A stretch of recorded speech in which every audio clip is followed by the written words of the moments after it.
I'm Slowly Plus One. Welcome to another episode of I Quit My Job, where we go from ordinary stories to extraordinary stories. And today's guest is Shannon. Shannon is a fashion icon that went from her grandmother's kitchen to working with a high-end fashion and also building her own brand. So she's going to share her journey. She's going to share everything with us. And Shannon, I want to thank you so much for showing up. Oh, you're welcome. Thank you Oh, for that's so having me. amazing. Oh, that's the simplest thing. Having you here is amazing. But I love for you to inspire viewers and speak about fashion a little bit. I'm a little bit interested in fashion, as you know. On the other note, like explain that story. Tell us your journey, man. Tell us your journey from going from your grandmother's kitchen all the way to working with the high-end fashion industry. How did that happen? I mean, we would have to take days for me to tell you the whole story because Okay, it's a okay. lifelong Lifelong journey, it is. We can do it. We can But do it. kind We of can do it. starting from the age of 10, I would go and stay at my grandmother's every summer, and every summer we would sew something. So she would take me down. She had this big chest of drawers that was filled with vintage fabrics, and I would get to pick one fabric and we would make something, and she would teach me in her kitchen. It always kind of evolved into, my other grandmother was very into like vintage, and she had a big box of like vintage clothing from the 70s, and we would play dress up, and I would always try to sneak them home and wear them to school. Throughout life, I've always wanted to take fashion, and I was kind of always told not to. And in high school, they were like, oh, there was no courses. So I actually went to the outreach course and did a fashion course through outreach before there was the internet, and they're mailing me books, and I'm sewing all my projects and then sending them back, and was no real teacher. I applied to fashion school right after high school, and I got in Lethbridge, Alberta. Lethbridge, Alberta. Yeah. So let me take me back a little bit. So what were some of the things that you and your grandmother was doing? Grew up on a farm, like from Wales, came straight from Wales. And so she, being an old, like kind of prairie housewife, you're sewing your garments, showed me the ropes. She's like, this is how you sew. This is how you do it. This is how you run the machine. And I just kind of fell in love with it, and it stuck with me my entire life. Kind of wish she was alive to see what I built now. So you just wanted to escape from like the farm life? Is that what you really wanted to do? I don't get me wrong, I loved growing up on a farm, but I kind of always wanted to see what else was out there, and especially when everybody's telling you no, like that you're not going to make any money doing that, or you can't do that. Like, Right, gotta right. do something, like go work at a bank or go do this. And I was like, no, I'm out of here. Like, I gotta go do something else. And and I went to Lethbridge, and then through the whole time in Lethbridge taking fashion, I was actually working at a nightclub, and they would do theme nights once a month, and I would make all the costumes for everybody, the whole staff, Wow, wow, all through college. wow. Yeah. I had a friend of mine that was actually in fashion, and it's so rare, like to hear like the stories are almost the same. Like, I have pictures of us in Lethbridge, and I would bring my sewing machine to my friends with fabric, and we would sew an outfit before we would go out. oh, nice. And like be at like sewing parties and a little bit of pre-drinking, Oh, It was yes, like, nice, nice. I don't know how straight the seams were, but They're probably they were pretty still straight. bearable. So it was like such a fun time. Uh-huh. But it's kind of always been that way. Then I came here and I went to school here. I'd never even been here. I moved here with the air mattress in my suitcase and Oh, a nice, bunch of no, clothes. nice. The real story. Yeah, I'd never even been here before. No, eh? So where did you end up? Like, what's? First place I moved was a basement apartment on Concord Avenue, Mhm. right, just like college in Ogdenton, basically. So how did you get to like once you came here and you went to school? How did you start working for the garment and big wigs? How did that happen? I graduated from school. I think my last week of school, I went out and I just kind of hit the pavement on Queen Street because Queen Street's the cool place to be. So I handed out my resume to Right. all the places, and I got a few callbacks, but one store called me back, and it was Due West, and they didn't even remember who I was when they just like read the resume, and so I was like black hair at the time, lip piercing, Mhm. and I rolled in, and they didn't like that. I was waiting to have an interview. And finally an hour went by, and I walked up and I was like, what the hell is going on? Mhm. Like, I've been here an hour and a half. You called me for an interview. Where's my interview? So then they took me back, and I met the boss, and I ended up reaming him out. Really? Because I was like, you just wasted like my time, Like I was like, what the heck? And so anyway, I ended up getting the job. I start to meet people, and then I had met a few people, and I got referred to another place. I applied there, and I became a vintage clothing buyer where I was working for a company in Canada, but they actually have stores in London, England. And so I was flying to London, England, and then to India. I ended up getting stranded in India, and they kind of just wiped their hands of me. Left you in India? Yeah, I was kind of just like, Wow. it was pretty scary. There's only one flight to where we were going, and I was coming from Turkey. I called at the time my fiance. I was like, I just missed my flight in India. Mm-hmm. Like, if you don't hear from me, call my parents. This is where I am, whatever, right? Called my boss, like the head guy that owned the company, and I was like, I missed my flight. I don't know what to do next. There was no real game plan for this. I didn't have a company credit card, so I was freaking out. And as soon as I hung up with him, the phone died. I went to like all the charger stations in the airport. They were all broken. But I had a piece of paper printed with like all the owners of the factories where I was going to have to work. And so some guy just saw me there, and I like must have looked scared, because he was like, and he came over and he's like, are you okay? Like, what's going on? I was like, I'm like stranded here. I don't have a phone. I don't know where I need to go. Do you have a cell phone? Can you call this person? And so he ended up calling the owner of the factory. And so she put me on the phone. She's like, you're going to go with these guys to the hotel. When you get to the hotel, you go in the hotel, you lock the door. We're going down the highway in Mumbai. All of a sudden they just turn off, and I just start crying, because I'm like, this is it. Like, I'm like gone. I don't know where I'm going. I have no way to contact anyone. Nobody knows where I am. I've now left the airport. All the guys driving the car, they're like, it's okay. Got to the hotel, and I went in my room, locked the door. It's also monsoon season, so no power, no internet, no phone. Power is the main thing. Yeah. In this room, there's like geckos and lizards all over the roof. I basically just stayed in my room for 8 hours until the power came back on. And I had probably 100 messages. So it ended up working out. The lady, like, she had one of her like workers come and get me, and the company hadn't even checked in. They were refusing to repay all the money that I'd spent to get there. So that was like my first real, like, I quit this company, like got back to Canada, and they actually asked me to go back. And so that is when I kind of got into the mainstream fashion. I applied for a job that was actually just like a receptionist job. Mm-hmm. And that was at Lita Bidet, who was like high-end women's ready to wear. And I went in for the interview, and I met with the owner, and he was like, would you be interested in being our production coordinator? He's like, I feel like you'd be better suited doing this. And I was like, okay. So that was kind of where it started. And so I got in there, and I was working with like, you see the design team, you're working with the cutters, you're working with the contractors, and I started working with the textiles and like doing shrink tests, wet tests, all this kind of stuff. And that was kind of where everything kind of really started and ignited kind of my love for the manufacturing side of things. Wow. Yeah. That's amazing. That's such an amazing story.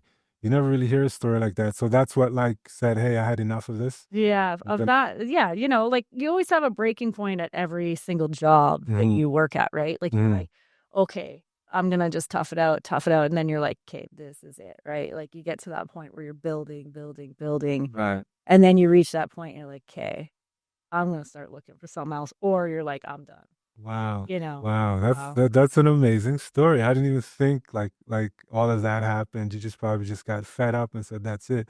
So you're doing this for what? Like nearly 2 decades of actually working in the high end? Almost 20 years. 20 years. Yeah. So what was the moment when you realized I'm going to walk away from this side of it, the high end cutting production? So was starting family, Okay. So you're married now? Yeah, married. Okay. Married, have a kid, and I was about to go back, and they decided after 27 years they were going to close their doors. So I was like, stayed home with the kids for another couple of years, had another one, and I was kind of like getting a little stir crazy, because I like being busy. So that was the moment. Yeah. That also led up to the moment you having your kids, you being at home. Yeah, exactly. Saying, and while I was home, I had started my own kids line.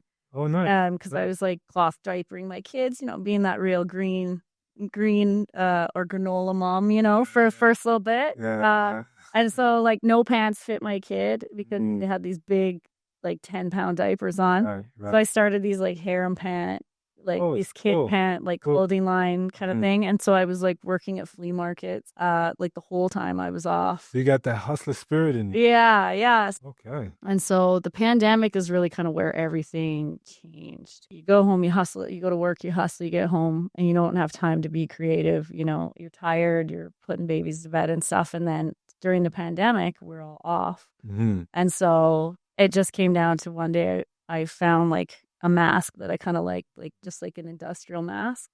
And I kind of replicated the pattern and kind of tweaked it a bit. And I took a picture of just this like bright, crazy fabric and I put it on Facebook and I was like, and within an hour I had 150 orders.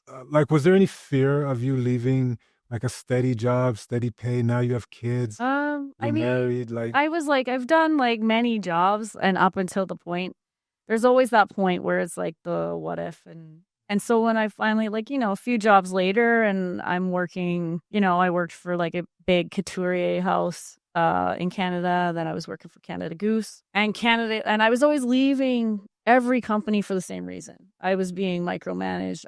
No one was listening to me. Everybody just treated my ideas like they were stupid because maybe I was younger than them or whatever. Like I was always looking about efficiency or the benefit of the company. There's always that point in time where you're like, either you feel valued or you don't. And you're like, and then there's a point where you just stop caring. And that's always kind of the point where I'm like, if I don't care about where I work and I don't have pride in what I do, then I need to go. And, you know, I kept going to all these places like, this time it's going to be different. This time it's going to be different. And it was maybe a different setting, different style of like, still fashion, but different style of work, but it was kind of the same. And so when I finally got to Canada Goose, my husband said, like, if this doesn't work out here, you need to do your own thing. Searching for something that I don't know if it exists for you. right, right. You know, and he always jokes, he's like, once you get a desk job, you've made it. And I was like, I got a desk job and I hated it. Right. I like the busy work. I like talking to my team, getting to know people, building them up and feeling proud about what you've built, the team you have, the people they can come to you for things. And that's where I really like do feel value. At that time I was teaching sewing classes out of my house. I had about 10 students. And so I was like, okay. And so I started talking to my husband. I was like, you know, he works in suiting. And so I was like, well, what about if I start doing alterations for your company? Mm-hmm. And so they're clients. So they started bringing me all the alterations. There's always that scary thing. Like I have 3 tiny humans that Right. depend Exactly. on me keeping them alive, having money in Toronto. I've already been doing it though, you know, and I knew enough people in the industry and it was already kind of started. And one day we were driving and I looked across the street and there was this building and it was called the Pineapple Building. And it was like a creative art space. And so I looked it up online and it said it was like wait list for a space. And so I sent an email. I was like, and she emailed me back that day and she's like, it was so nice to get your email because actually another designer that's in the building put her notice in today. Right. And so she's like, do you want to come see the space? And I went and saw the space and everything just kind of fell into place. Nice. I ended up getting the space and actually she introduced me to that designer. That designer's been with me now almost 3 years and I do her manufacturing. And it was kind of this really cool moment where it's like, it felt like you were exactly where you needed to be. And this is what you're supposed to be doing. It was like this really cool moment that I hadn't had in my life until that point. And now it's like, I have this really great work-life balance and I've built these amazing relationships with people and I've built this great clientele and I'm watching my business grow and it's like a whole nother baby, you know? Right. And it's such a cool thing to look at and I'm really proud. Story like that, you should be proud. It's pretty great. So I wanted to get to, because your husband seems like he played a real pivotal role in your support. Like, tell us about that support. To be honest, me and my husband, we don't shop talk much. Right. We try to kind of keep it like, but like every now and then you need to vent, right? Yeah. And like, you know, any job you have, you go through these honeymoon phases where you're like on this high and you're like, yes, this is like the job. And you're like, you're loving it. Mm-hmm. And then their blinders start to come down. You start to see people for who they are and you start to notice things. Depending on what it is, it starts to build and build and build. And then to a point where you can't ignore it anymore or whatever. And, you know, so I'd come home and it's like, you start to notice a trend. You're like, so, okay, one day I complain 1 day a week. And the next week, you're like 2 to 3 days a week. And then it comes to every day.